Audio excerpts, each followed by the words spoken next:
everyone to the second edition of our family meeting, where we wanted to achieve a platform to update you on certain key pillars within the business. The first one, you'll recall, for those of you who did attend, hope all of you did, was on the Mac and Maddie More Family Collection family program, where I had the pleasure of competing for the adoration of the viewers with my daughter Madison. And then we also covered the topic of our new aspect, or our new elements within the collection, which is the More Family Collection residences. Phone's ringing. Anyone got that? This is not in a recording studio. By the way, the venue tonight is Marataba. So we are based at Marataba Safari Lodge. We are shooting to you live. Good morning for those of you on the West Coast. Good kind of midday for those on the East Coast. Australia we're seeing tomorrow morning, so they're asleep. And good evening to those in South Africa. It is 8 o'clock here at just after 8 here in South Africa. We are based in Marataba. The topic for this evening's conversation is going to be around our guiding culture and our field guide college. So one of the key components of our guest experience is the experience that our guests get to have while they're with our guide. So we thought it would be super relevant, not just to kind of do like a sales pitch around why our guides are amazing and the animals and the big five and that kind of thing. It really goes, the opportunity here we felt which would be more enriching for you is to take you behind the scenes into what we work at. We hope we deliver it. We do get a sense that your guests do onboard it, but what do we work at behind the scenes in terms of the objective of our field guide? So before going into it, because it's a topic that I'm certainly not qualified to speak on, I'm going to introduce our guest this evening, our special subject matter guest, Riaan Fourie. Good evening, Riaan. Hi, Rob. Thanks for joining me. Thanks for having me. Much better company than Maddie. Thank you. Hopefully, we equally competitive. But Riaan is the general manager of our safari operations for our properties, which are Manwana, Lion Sands, and Marataba.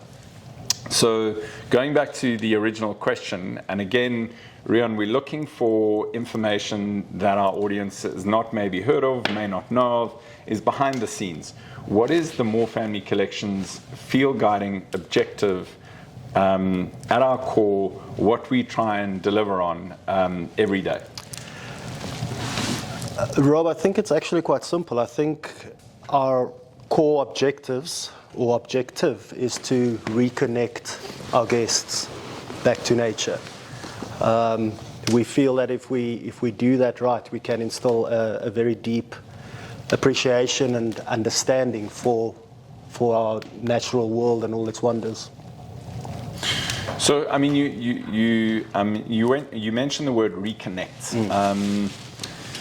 Now, I mean, it's not about knowledge, science, the sundowner drinks. It's about reconnect. So, like, give me a little bit more around that. Why for us? I mean, obviously, I'm the host. I'm narrating the questions. I'm extracting the answers. I know the answers, but for the audience, which is so at our core of what is important to us. So why we get up in the morning, why the guide team, they get up every morning very early.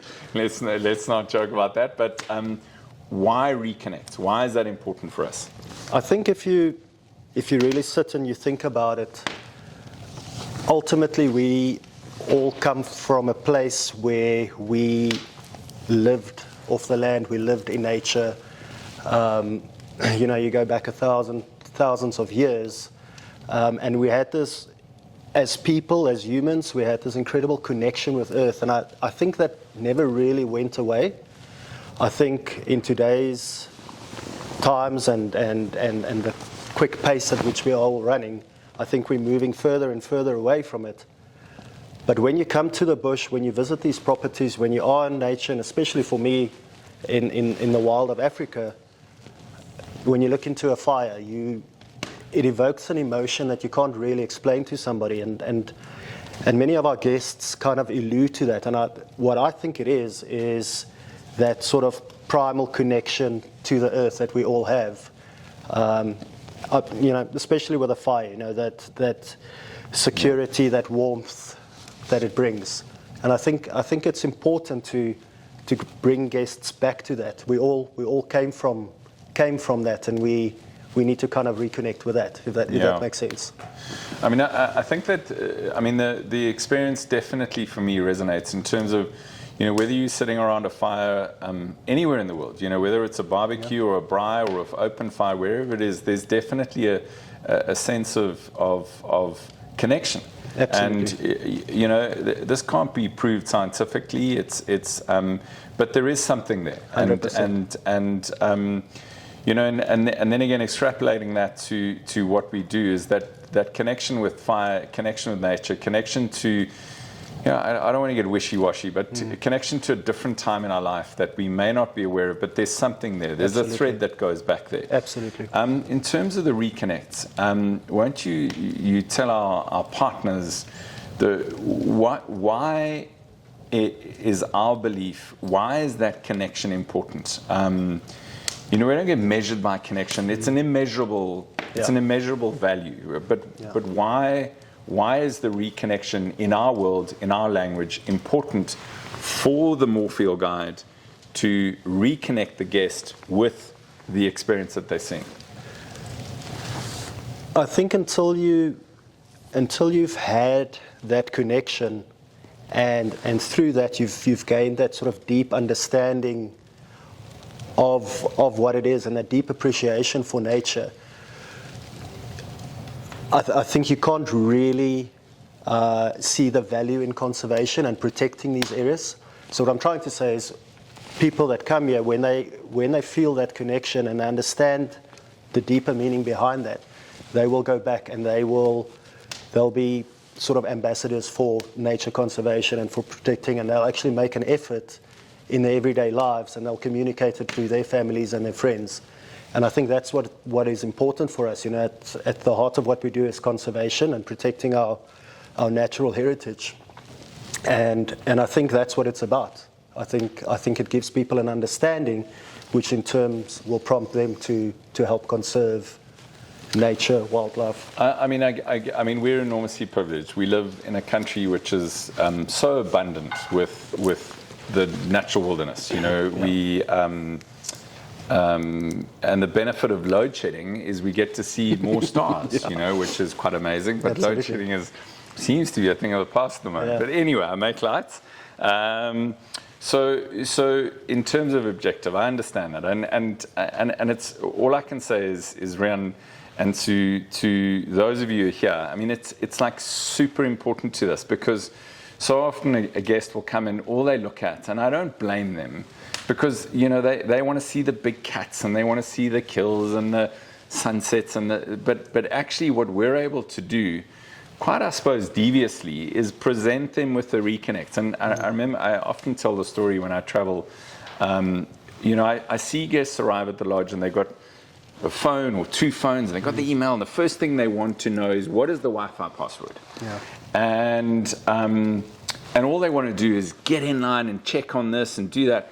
After day one, they've started to peel back those layers. And what I say deviously is we quietly, through the environment, through what we do, that reconnection starts to happen. Yeah. And it's, as much as I know my incredible operational team love to blame it on or love to take ownership of that impact, I believe it's nature. Yeah. I believe it's what the incredible guides do. I know you guys, I need to bring you down often, but it is that opportunity to reconnect, because of no kind of effort, the people, the spirits of that person reconnects. They forget the laptop, they don't have the phone, and they start to feel at peace. And I think that's why when people come to Africa, they fall in love with it. They come again because there's something there that is magical, mysterious. So at our core, just to remind everyone, I'm not just waffling here. This is like deeply important to our DNA. Our objective of our guides is to reconnect our guests. We serve them gin and tonics. Alcohol, by the way, does help. It does lower their over-censored brain from coming from outside. But just in the environment and the reduced technology, the reduced intrusion, we get them to simply have an opportunity to reconnect. So at our core objective is to reconnect them to nature. I'm waffling again, as I said in the first webinar, on the first family meeting. So what's important? Objective we've covered. Culture. What is, again, like super cool objective, what is the culture of us as a team? I think for the Moorfield guides, the culture is the most important thing. And it goes two ways. It kind of relates to the guests and then to the guides themselves.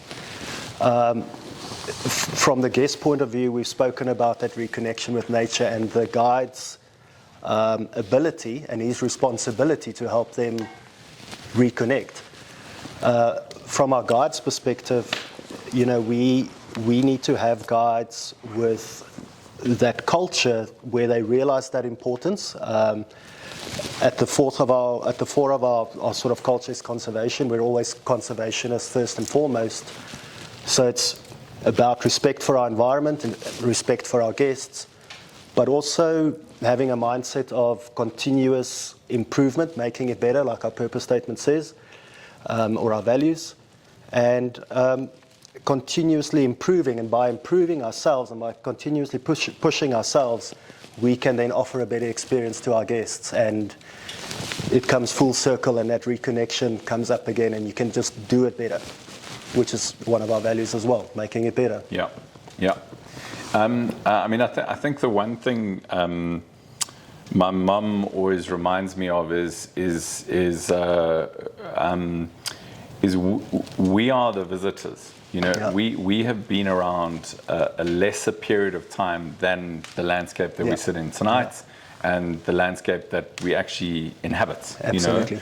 So I think the sense within our culture is the sense of custodianship. 100%. We are. Even, and I know some of you may see it in my signature. It's a bit cheesy, but I've always believed, and it filters through our organisation that we don't own. We are given the responsibility, the duty to protect, and again. We can't do this alone, and we need the guest. And I know all of you know this narrative, and I'm sure you tell your guest, that by traveling to Africa, and forget whether it's with us or any other property, we cannot preserve and protect these areas for the next generation unless we have the guest coming and sitting and connecting with what we deliver on. So like super, super important. Just to break the boredom of you and I talking, or you're going to talk, I'm going to ask you a question. Okay. So, fun fact, my team will know, fun is I'm always serious, hardcore work. Yeah. So, fun fact, I'm struggling to say it, fun fact. Give me a fun fact. Jeez. Fun safari fact, not personal or weird or... Yeah. Fun safari fact. Being at Marataba, did you know that the largest breeding colony of endangered Cape vultures live in the Waterberg Mountains on our border here? About 20% of the global population. I did not know that, and it's actually quite extraordinary. So we actually were chatting about it this morning. We do it for longer staying customers, but for those people who want to go and see this breeding colony, and again, I'm going to be perfectly honest, as much as I'm fascinated about it, I never have given myself the time to go there. But tomorrow, and this is not a guest experience, so do not hold me to this, but tomorrow, Riaan and Tim, who's our landscaper, believe it or not, and another guide, Matt Ndlovu, we're going to go walk in the mountain. If you don't hear back from us next week, then you know it's gone horribly wrong. If you do hear back from us, maybe we'll bring it back into the guest meetings. But bottom line is we're going to go see the vultures tomorrow. Yeah. So we're excited. We're going to walk. It is the middle of winter, so I'm deeply concerned about the temperature. We will not have fires like this. Anyway, one of the reasons for this webinar is to look behind the scenes, understand the objective, understand the culture, not get the usual information, the blah, blah, blah that you get normally on game drives. And it's a lot more, obviously, richer than that. Yeah. You know what I mean, though? Because all of you will have done safaris. Tell me, when I see that guide who's got this cool rifle and he's looking cool and everyone's like, oh, he's like quite a hero. Yeah. He also has a backpack with him. Yeah. And I'm like, I've always wondered, like, What do they hold in that what's in the backpack? What's in the backpack? What's in the backpack? There's actually an episode just on that. What's in the backpack? But we're going to do that now. Pre-seed version. Riaan, tell us, because it is interesting to see the thought process, the kind of intelligence, etc., that goes into the backpack. Yeah. So I'm going to take 10 minutes break, and you're going to go through the backpack. So I think any guide that's worth his salt has a backpack. If he doesn't have a backpack, be concerned. He's not a guy. He's not a guy. Okay. Personally, what I like to do, and I know many guides do that, this backpack joins you on every drive and every walk. So it has a dual purpose. It's a walking bag and it's a driving bag. One of the most important things is a first aid kit. This normally fits in there. The first aid kit, the specific one is a trauma kit. Not to scare anyone, but if you are on walks, if things go awry, people are trusting us. Yeah, Riaan. absolutely. I mean, like they come from cities. Yeah. They have never been. Most have never been to Africa. They're trusting us. Correct. With their lives. So this is not tweezers to take out splinters. It's a lot more serious. But what is in that? So I've got a tourniquet and another tourniquet in there. I've got things like hydrostatic bandages that expand. What is a tourniquet used for? To stop an arterial bleed. Okay. So it happens once in 100 million that you encounter an animal, things go wrong, and you get a hole in your leg or whatever the case is. So it's a lot to save a life. Exactly. Yeah. It's a trauma kit. It's hydrostatic granules. And like I've got some of that stuff. I don't know how to use it. Yeah. I'm hopeful because I occasionally go with you guys. What's the training behind knowing how to use that tourniquet? I mean, that's speaking of the tools of the trade.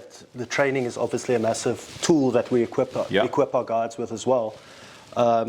So all our guides have a level 2 wilderness first aid. So it's not the general sort of first aid that guests might sort of think it is. It's scenario-based wilderness first aid. So it's a snake bite, an accident on the vehicle, an encounter with an animal. So it's specific to the environment that they're operating. It's not kind of Band-Aid, mouth-to-mouth, things that my kids do. It's cool, where they get a first aid certificate and everything is amazing, but actually it's not so much. Stretches, how to evacuate people, things like that. I'll try and not interrupt you again. No, it's perfect, thank you. All right, let's go through the bag quickly. Super important, a spare spotlight. You can't go without a spotlight, and if your spotlight goes, then there's a problem. I didn't know that. Yeah, that's a fun fact for me. Fun fact: everyone should have a spare spotlight. Red filter on it as well. We do. Talking about competitors. Have. Exactly. Yes, field guides for the field guides. Actually, very cool. We use Signs of the Wild. It's one that I really like because it covers animals, scat, and tracks. Okay. So it's a sort of a few different applications to it. Okay. Birding book. A lot of very keen birders. Birding is something that's worldwide. So you get birders coming from overseas. I mean, I definitely see birding as one gets older in life. You tend to like when you're young, you're like whatever. Yeah. But then as you get older, there's definitely an appreciation, and I think it's the narrative. I think it's why does it connect? Why are they there? What is their role within the ecology? And I think that's again going back to what our objective is to reconnect.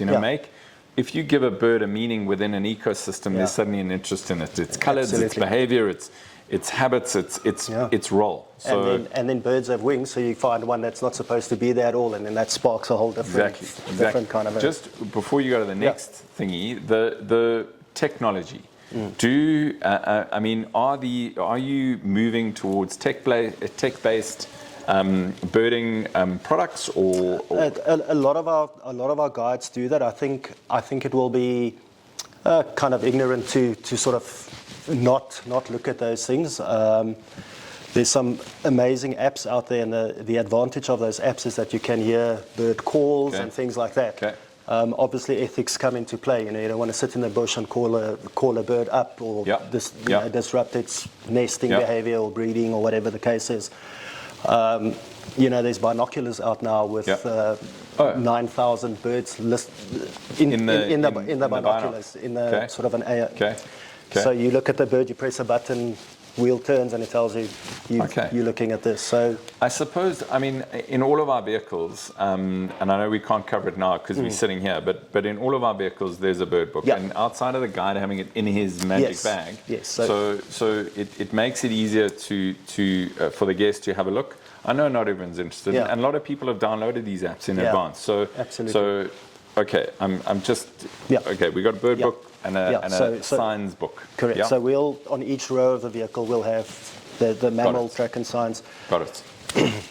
Go to for any guide, Binocs. We do offer these to guests as well. They're available on the vehicle. Okay. Actually, very nice binoculars that we do offer. What do we use? What brand? Zeiss. We use Zeiss brand. Yeah. Excellent glass. Can't afford quality. Swarovski. Yeah.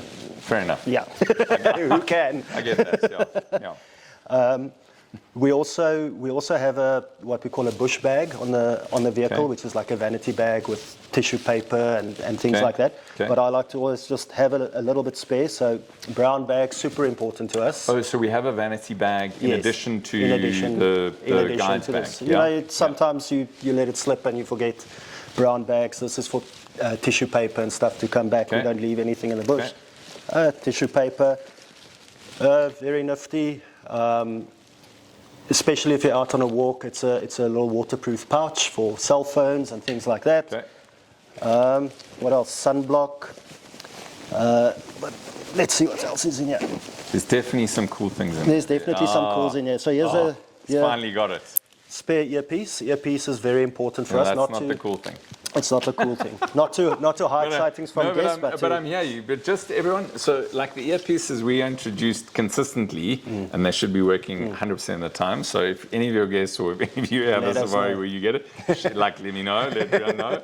But and this only started 10, 15 years ago, where initially there was a debate around guests want to hear the noise, they want to hear the interaction, the excitement, but actually in our world where we are over-communicated, overstimulated, we want to remove that noise. So with the earpiece, we believe in a handheld mechanism, so the guest can see when the guide is communicating. So we don't do the kind of Janet Jackson thing, if I can call it. No disrespect to her, but we have an earpiece, so all the white noise, all the communication happens in the guide's ear on the right generally, and he can hear with his left. He can easily turn and face the guest and get the information, and then the handheld. So that's just a bit of the thought process, because every single layer has a thought process behind it. Then the coolest thing, which I love, which always every guest, I always stood in the back there and said, "I told you so."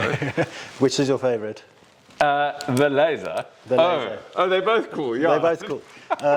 So the laser. They're both cool, by the way. Yeah. So all our guides are equipped with laser pointers. It's got a little thing here. It should work. It did work. It does work. Nice. I promise. It does work. Normally it does work. But anyway, it does work normally. It is working. It is working. Yeah, it doesn't work on this camera. Laser pointer mainly used for astronomy. Okay. Once again, talking about reconnecting guests, if you really want to go deep into it, you look at stars and where we all come from, but we'll leave that for another day. But it's a fascinating subject. This is my favorite. Little UV light, and this blows people away. I think we don't understand. We kind of believe what we can see, and there's an ultraviolet world out there that we don't know of unless we have a light on. Especially things like scorpions, they have a reflective layer that actually glows in the dark, and guests absolutely love it. It opens a whole new world just using a little light like this once the sun goes down. Yeah, Riaan, I was actually on a drive with Werner at Lion Sands, and he had his bag, and I was like, laser, seen that? Everyone was going like, oh, amazing laser, and they were reconnecting, And then he pulled out the UV lights, and you're so right in terms of it opens up another world, because it's not just these scorpions. And anyway, that is the bag of tricks. So I hope some of you have seen what is there, what should be there. And these again are little tools that we use, that we built into the guest experience, that we aspire to achieve consistently across every single game drive. Is part of the culture, part of our purpose and our objective, which is to reconnect the guest to everything around them. So we're going to move on to the next topic, but before we do, we're going to do one more fun fact. Okay. Yeah. Oh, you do? Okay. Yeah. Just putting me on the spot. Yeah. Okay. What is the largest... Okay, it's not a fun fact, it's actually a fun quiz for you, Rob. What is the largest... Putting the pressure back. Yeah, exactly. Anyway, I'm kicking the ball back to you. Yeah. What is the largest single cell? Largest single cell? Cell, like a cellular... You think of a cellular what, organism. in the ocean or in the sky, in the universe? Anywhere? Well, we don't know. Well, Yeah, on Earth. Okay. So Liv is our technician. She's going to post that in the chat box, yeah? And let's see if anyone gets that. Anyway, so we're going to go to the Field Guide College. Now, the Field Guide College, to be honest, we created it about 14 years ago. We identified, maybe not as long as that, 12 years ago, as semantics. We recognized as a business, as a commercial business, that we recognized the risk to our business was a supply of quality, passionate, similar value-based guides coming into our business, because there's a portion of our team who stay, there's a portion that migrates, if I can use a wilderness term. And in recognizing that, we felt that why don't we start a college so we can start training young, passionate conservationists into not only our values, but equipping them with the knowledge, the skills that we would then be able to kind of handpick the best and bring them into our culture and our business. And ultimately, everything we do is around our guest experience. So bring them into the guest experience. So our guiding college. Tell me a little bit about that. So that is, the Field Guide College is just down the road here. We offer various sort of courses, but the career course is the main one that I'll speak to today, because that's ultimately what you were alluding to, creating this constant supply of guides, getting them into the culture early on and so forth. So essentially, it's a year-long course. 6 months at the college where they undergo training with our facilitators and our trainers. It's aligned with the Field Guides Association of South Africa, which essentially is the sort of recognized qualifications in the guiding world. But it goes a little bit deeper like that as well. And we spoke about our culture and constant improvement and so on. So we look at it very, very broadly and holistically, where we cover topics like photography and snake handling and wilderness first aid, which we spoke about earlier, with the idea that when these guides go into the industry, they have this they sort of all-rounders, and they have this all-round experience and skill set. Yeah, because you're right. So like a lot of courses, whether you're at university, college, or any tertiary education, you get the theory, but you don't get the practice. Correct.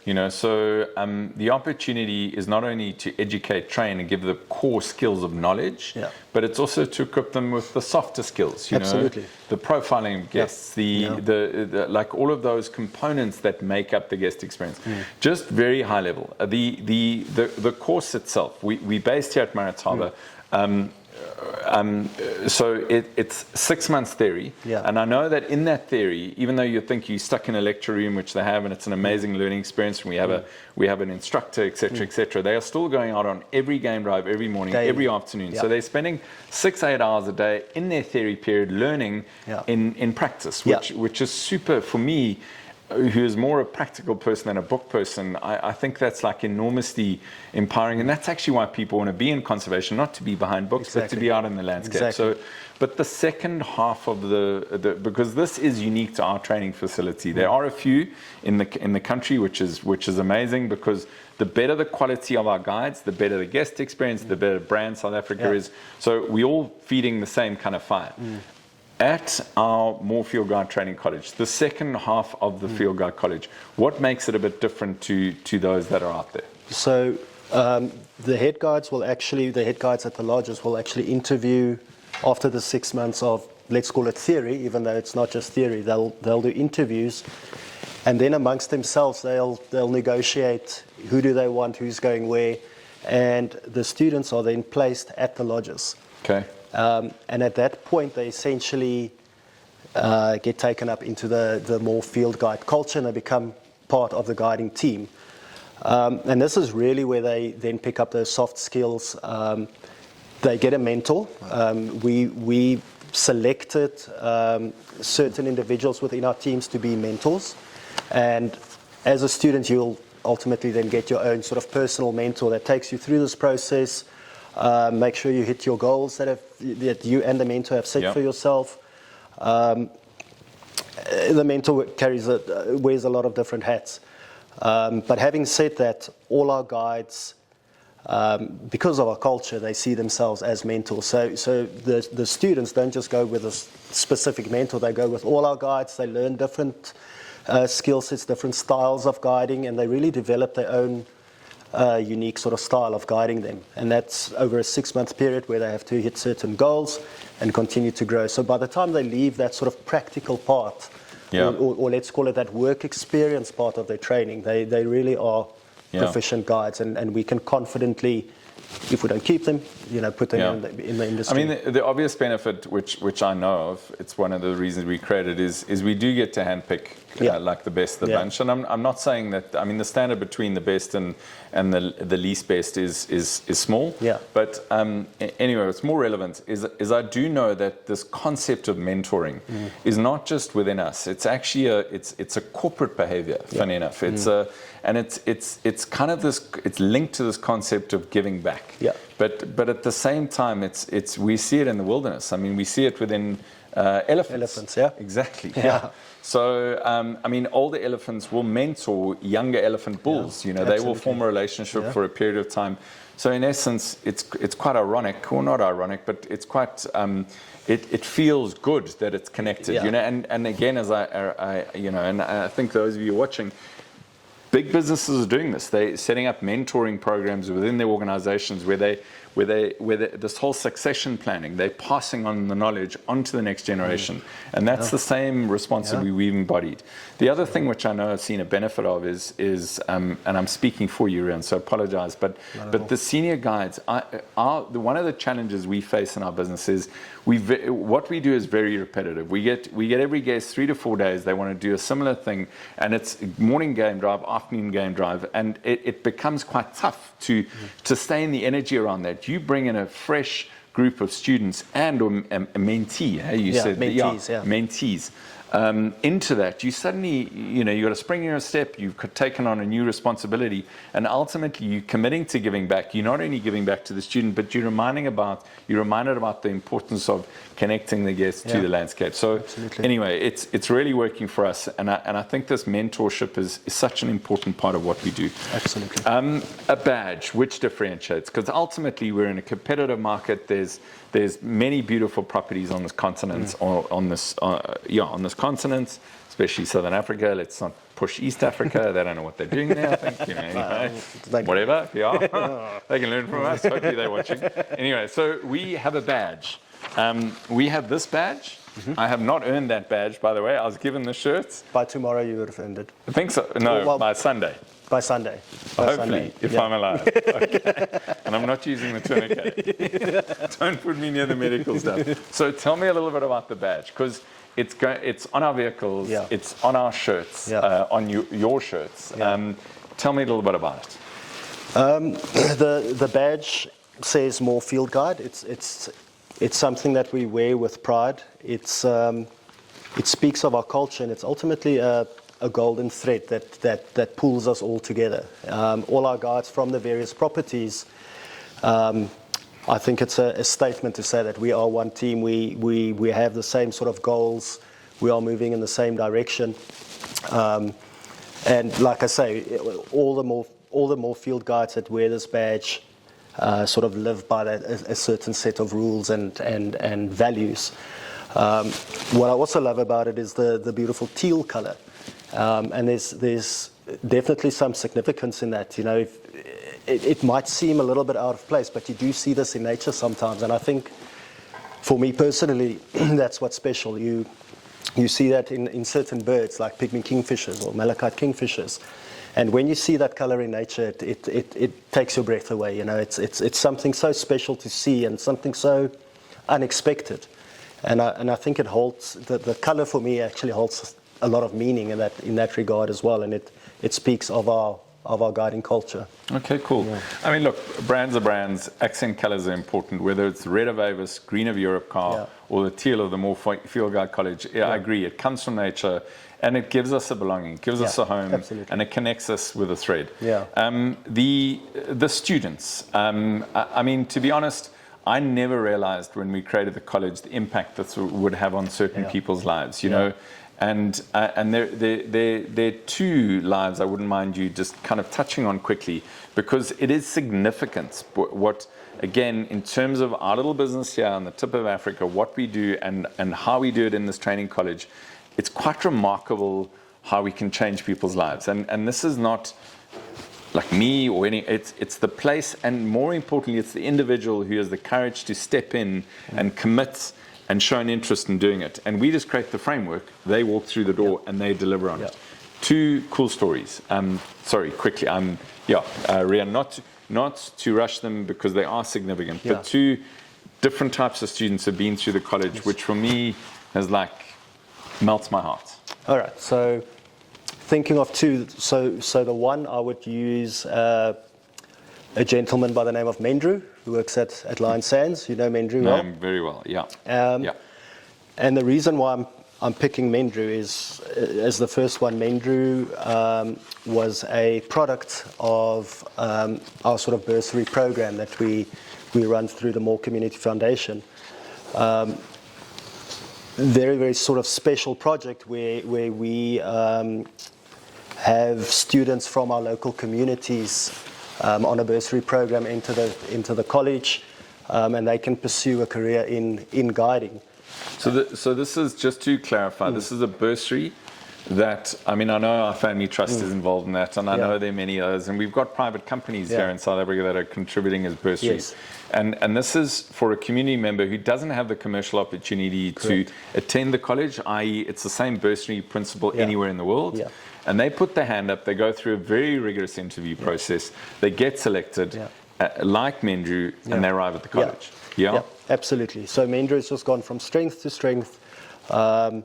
He, probably a year ago, he became a full-fledged trails guide, which is a big accolade in guiding because, you know, of the hours that you have to work towards that qualification. And just continuously pushing himself, which is amazing. And he really has become one of the stalwarts at Lion Sands. I think just on that as well, just quickly, for me, giving back is it's actually conditional. And I know that sounds strange, but I believe you want to give back because you want that give back to return back in with coming back into the economy. And the story of Mendrew, he wasn't enabled. We enabled him through the bursary, through the college. He is now one of the senior guides. He's earning proper money. He is employed. He's got dependents. He has now broken that cycle. You know, and that impact for generations to come is quite extraordinary. Absolutely. So, the other one that comes to mind is Kimmy's story. And a lot of people will know Kimmy well. Her story is actually quite extraordinary. She joined the college in 2017, so she was a little bit before Mendrew. Did a time, 6 months at the college, did a placement at Marataba.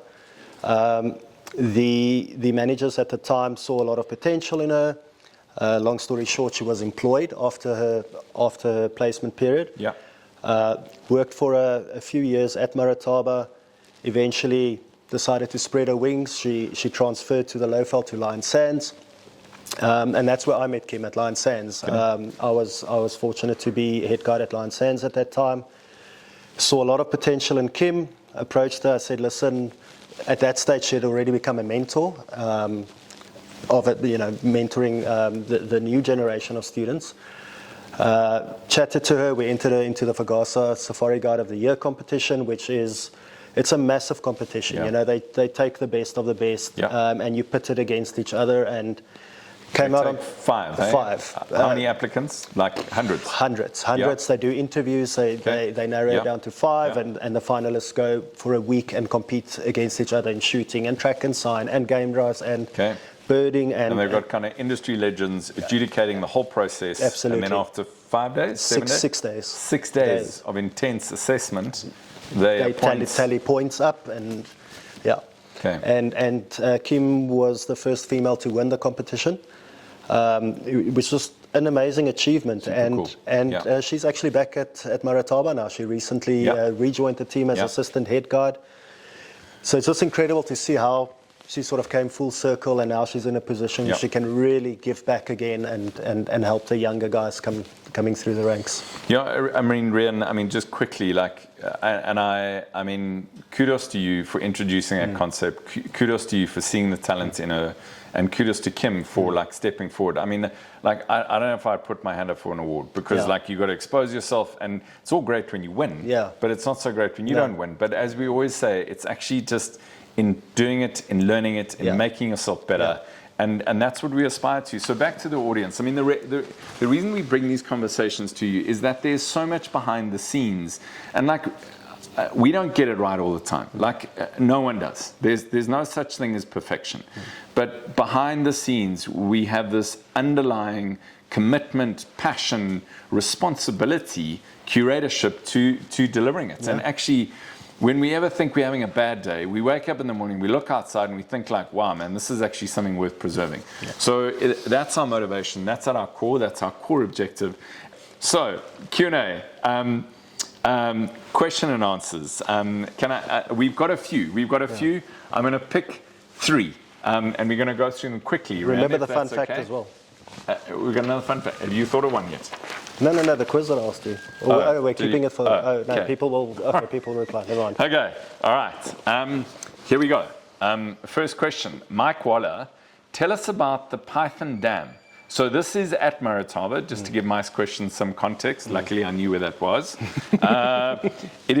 So Python Dam is a very unique component, or part of the reserve.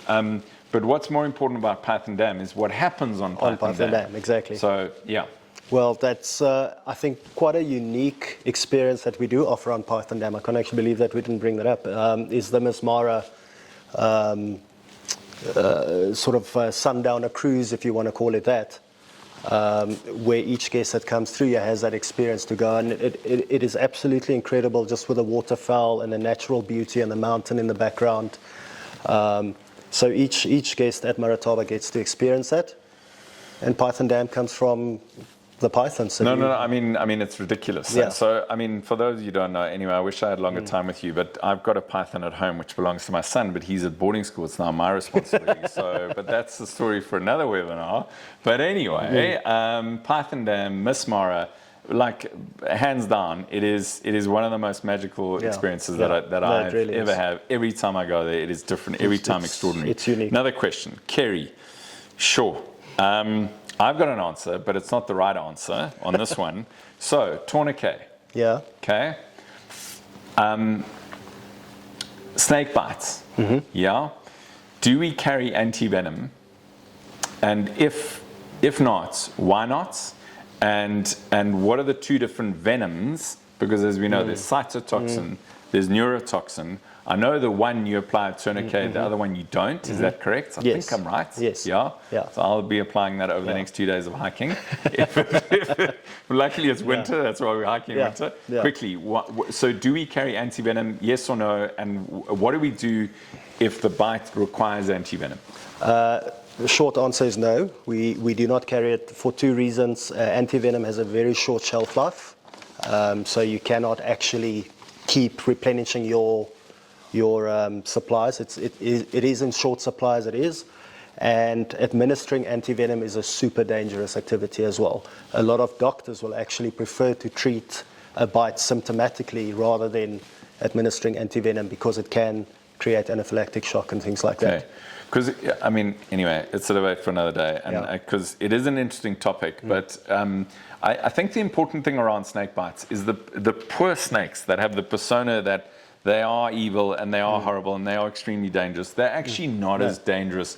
Like a lot of them have got back fangs. Correct. A lot of them, even the big old black mamba who has the worst reputation, the older, bigger ones tend to dry bites. I mean, that's another interesting fun fact which I'm giving you. Another fun fact is that about 70% or more than 70% of all snake bites occur from the elbow down. Yeah. So it's people physically fiddling with snakes. Okay. It's not somebody walking in the bush and being bitten on the leg. Okay. Yeah. Greg is asking the question: are there any conservation activities that we as the guest can get involved in anywhere at any of our properties? There are several, but the one that really sort of springs to mind is the rhino conservation activity here at Marataba. It's something that we actually got off the ground this year. And it's just an incredible way for guests to get involved in conservation. And essentially what it means is we have certain planned, or our conservation team have certain planned activities where they need to dart and tranquilize rhinos, to take DNA samples and ear notching and a lot of other scientific stuff. And we actually created this program where guests can join this very sort of vital exercise that needs to happen. Literally, I was lucky enough to be involved in the first one, and it was just incredible, where guests can physically go and help, whether it is drawing blood or clipping an ear and touching the rhino and closing the eyes and helping it get up and helping it just an incredible experience. So in essence, in summary, just because of time, we've got a conservation activity here at Marataba. It involves rhino. There is a fee attached to it, yes. I know, and it is particular for special interest groups. Yeah. I think the best is reach out to our sales team and get the detail. I got one last question. Question from Sue from London. Tell me about the red filters. Great question. That Riaan show. Tell me about the red filters. So let me give a bit of context. So we've introduced red filters. At those of you who've been on drive with us, you would notice that one of our standards is the red filter that we clip onto the front of the light. Tell me about that, Riaan. The red filters, for us, it has two purposes. The first one, both purposes speak of our commitment to limiting our impact. The first one is in terms of light pollution. I think people often don't think of that, but you're out in the bush, we keep talking about reconnecting to nature and things being as natural as possible. And the difference between a spotlight without the filter versus with the filter is just massive in terms of the light pollution that you create. The other reason is the impact that it actually has on animals. If you look at the eyes of animals, and there's been a lot of studies that have gone into this. Impala, for instance, they have exceptional nighttime vision. People often don't realize that it's a little-known fact. It's a fun fact, by the way. Impala have excellent night vision, but what happens is the eye changes, the state of the eye, of the retina changes as you go from day to night, and it takes them about 40 minutes to build this sort of protein called rhodopsin. I knew that. I know you did. And then so I got the back. and then they actually have excellent night vision. What happens with a white light, a light without a filter? If you shine it on their eyes, it breaks down that rhodopsin and it puts them back into that state of diurnal vision. And it takes another 30 or 40 minutes to regenerate again for them to be able to see. So it puts them at a massive disadvantage when it comes to evading predators and things like that.